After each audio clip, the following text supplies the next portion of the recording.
New York ചർച്ചയോടനുബന്ധിച്ച് Arab രാജ്യങ്ങളിലുള്ള American എയർബേസുകൾക്ക് സുരക്ഷ ഇരട്ടിയാക്കി. ഈ മാസം 29-ാം തീയതിയാണ് ഇസ്രായേൽ പ്രധാനമന്ത്രി നെതന്യാഹു ന്യൂയോർക്കിൽ വെച്ച് അമേരിക്കൻ പ്രസിഡന്റ് ഡൊണാൾഡ് ട്രംപുമായി നേരിട്ട് ചർച്ച നടത്താൻ തീരുമാനിച്ചത്. ഈ ചർച്ചയോടനുബന്ധിച്ച് വലിയ വിവാദങ്ങളും ഇപ്പോൾ തലപൊക്കി ഉയർന്നിരിക്കുകയാണ്. ഗസ വിഷയവുമായിട്ട് ബന്ധപ്പെട്ട പ്രശ്നപരിഹാരത്തിനോ ഉടമ്പടി കരാർ ലംഘിച്ചതുമായി ബന്ധപ്പെട്ട് എന്തെങ്കിലും നിർദ്ദേശ കാര്യങ്ങൾ നൽകാനോ വേണ്ടിയല്ല ചർച്ച ആരംഭിക്കുന്നത്, അല്ലെങ്കിൽ അങ്ങനെ ഒരു ചർച്ച നടത്തുന്നത് എന്നതാണ് ഇപ്പോഴത്തെ പ്രധാനമായിരിക്കുന്ന വിഷയമായിട്ട് നിലനിൽക്കുന്നത്.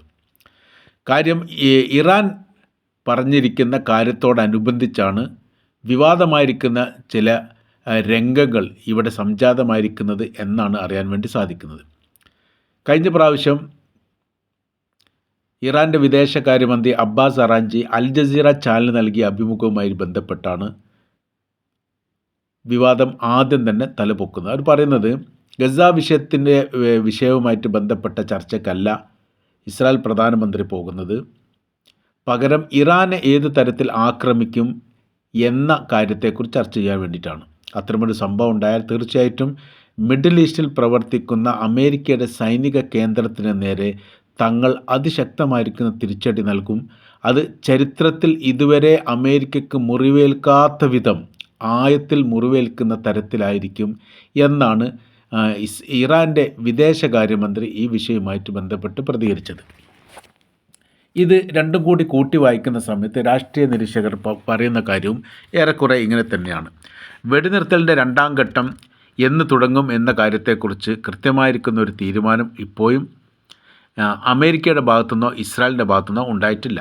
അവർ പല ഘട്ടത്തിലും പല രീതിയിലുള്ള അഭിപ്രായങ്ങൾ പറയുന്നു എന്നല്ലാതെ യഥാർത്ഥത്തിൽ എന്നാണ് എന്ന് ഒരു കൃത്യമായിരിക്കുന്ന ഒരു വിവരം പറയുന്നില്ല. ഇപ്പോൾ ന്യൂയോർക്കിൽ വെച്ച് നടക്കുന്ന ചർച്ച ഏത് വിഷയത്തെ ആസ്പദമാക്കിയാണ് എന്ന ചോദ്യത്തിന് രണ്ട് രാജ്യങ്ങളും ഒരു മറുപടിയും പറയുന്നില്ല എന്നതിനാൽ ഏറെക്കുറെ ഇറാൻ പറയുന്നിടത്താണ് കാര്യം എന്ന് വിലയിരുത്തുന്നു. അങ്ങനെ വരുന്ന സമയത്ത് നിലവിൽ ഇപ്പോൾ അമേരിക്കയുടെയും ഇസ്രായേലിൻ്റെയും ശത്രു ഇറാൻ മാത്രമാണ്. പല കുറി അത് അവർ തന്നെ പറയാതെ പറയുന്നുണ്ട്. അതിൽ പറയുന്ന കാര്യം ഇങ്ങനെയാണ്: ഈ വെനിസ്വേലയുമായിട്ടുള്ള ഏറ്റുമുട്ടൽ അല്ലെങ്കിൽ ആക്രമണവുമായിട്ട് ബന്ധപ്പെട്ട്, അല്ലെങ്കിൽ അവരുടെ ഭരണത്തെ അട്ടിമറിച്ചുകൊണ്ട് പ്രതിപക്ഷത്തെ ഭരണത്തിലിരുത്തുക എന്നുള്ള അമേരിക്കയുടെ നയങ്ങൾ, ആ നിലക്കനുസരിച്ചിട്ടുള്ള സമീപന രീതികളൊന്നും ഇപ്പോൾ വിജയിക്കുന്നില്ല. കാര്യം എന്ന് പറയാൻ, വെനിസ്വേലയെ ഒറ്റപ്പെടുത്തി ആക്രമിക്കുക എന്നുള്ളതായിരുന്നു അമേരിക്കയുടെ തന്ത്രം. അതിന് ആദ്യഘട്ടത്തിൽ തന്നെ തടയിട്ടത് ഇറാനാണ്. ഏത് തരത്തിലുള്ള സഹായവും വെനിസ്വേലയ്ക്ക് വേണ്ടി നൽകാൻ തങ്ങൾ തയ്യാറാണ് എന്ന് ഇറാൻ പറഞ്ഞതോടുകൂടി അമേരിക്ക ആകെ പ്രതിസന്ധിയിലായി, ആകെ പ്രയാസത്തിലായി. കാര്യം എന്ന് പറഞ്ഞാൽ, ഇപ്പോൾ ആക്രമിക്കുന്ന രാജ്യങ്ങളെയും ഒറ്റതിരിഞ്ഞ് ആക്രമിക്കാൻ വേണ്ടി സാധിക്കാത്തതിൻ്റെ മുനമ്പിൽ നിൽക്കുന്നത് ഇറാനാണ് എന്നുള്ളതാണ്. ഉക്രൈനുമായിട്ട് ബന്ധപ്പെട്ട വിഷയത്തിൽ ഇതിനു മുൻപ് ഉക്രൈൻ പ്രസിഡൻ്റായിരുന്ന വ്ളാഡിമിർ സെലൻസ്കി അന്നത്തെ അമേരിക്കൻ പ്രസിഡന്റ് ജോ ബൈഡനോട് പറഞ്ഞിരിക്കുന്ന പ്രധാനമായിരിക്കുന്ന കാര്യങ്ങളിലൊന്ന്, തങ്ങളെ ആക്രമിക്കാൻ വേണ്ടി റഷ്യ ഉപയോഗിക്കുന്ന 35% മിസൈലും ഇറാൻ്റെ നിർമ്മിതമാണ്. അതുകൊണ്ട് ഇറാനെ നിയന്ത്രിക്കണമെന്ന് അന്ന് തന്നെ പറഞ്ഞതാണ്. അമേരിക്കയും ഇറാനും തമ്മിൽ നയതന്ത്ര ബന്ധമോ മറ്റേതെങ്കിലും സൗഹൃദ ബന്ധമോ ഇല്ലാത്തതിനാൽ അമേരിക്കക്ക് അത് പറയാൻ പ്രയാസമായി. അമേരിക്ക അത് പറഞ്ഞതുമില്ല, പറഞ്ഞിട്ട് കാര്യമില്ല എന്നുള്ളത് അമേരിക്കക്ക് അറിയാവുന്നതാണ്. രണ്ടാമത്തെ ഘട്ടത്തിൽ ഇസ്രായേലിനെ സംബന്ധിച്ചിടത്തോളം അവരുടെ ചരിത്രത്തിൽ ഏറ്റവും വലിയ പ്രതിസന്ധിയിലൂടെയും പ്രയാസത്തിലൂടെയുമായി ആണ് കടന്നു പോകുന്നത്. ഏത് സമയവും ആക്രമണത്തിന് വിധേയമാകേണ്ട ഒരു സാഹചര്യങ്ങൾ ഇസ്രായേലുടനീളം സൃഷ്ടിക്കപ്പെട്ടിരിക്കുന്നു. ഇതിൻ്റെ പിന്നാമ്പുറം പ്രവർത്തിക്കുന്നത് ഹമാസ് മാത്രമല്ല, ഹമാസിന് എല്ലാവിധ ആയുധ, സാമ്പത്തിക, സൈനിക സഹായങ്ങളെല്ലാം നൽകുന്നത് ഇറാനാണ് എന്നുള്ളത് കൃത്യമാണ്. അപ്പോൾ ഒരു ഭാഗത്ത് ഇസ്രായേലിനെ സംബന്ധിച്ചിടത്തോളം ഗസയുമായിട്ട് ബന്ധപ്പെട്ട വിഷയത്തിലെല്ലാം ഇറാൻ സഹായിക്കുന്നു. ഈ അമേരിക്കയെ സംബന്ധിച്ചിടത്തോളം വെനിസ്വേലയുമായിട്ട് ബന്ധപ്പെട്ട വിഷയത്തിലും മറ്റ് ഇത്തരം വിഷയങ്ങൾ ഉണ്ടാകുന്ന സമയത്ത് ഉക്രൈൻ്റെ വിഷയത്തിലെല്ലാം സഹായിക്കുന്നത് ഇറാനാണ്.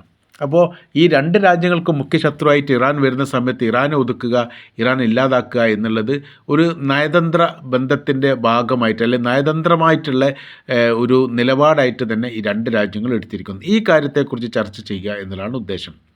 ഇപ്പോഴത്തെ വിഷയം എന്ന് പറയുന്നത്, ലെബനാൻ പോലെ വളരെ എളുപ്പത്തിൽ ഒതുക്കാൻ വേണ്ടി പറ്റിയ ഒരു രാജ്യമാണ് ഇറാൻ എന്ന് ഇസ്രായേൽ വിശ്വസിച്ചു.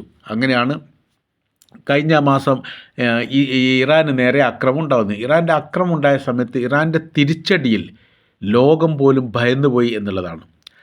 ഇത്ര 1948 ഇസ്രായേൽ സ്വാതന്ത്ര്യമായതിനു ശേഷം ഒരു മുസ്ലിം രാജ്യം ഇത്രയും മാരകമായിരിക്കുന്ന ഒരു ആക്രമണം ഇസ്രായേലിന് നേരെ നടത്തുന്നത് ചരിത്രത്തിൽ ആദ്യമായിട്ടാണ്.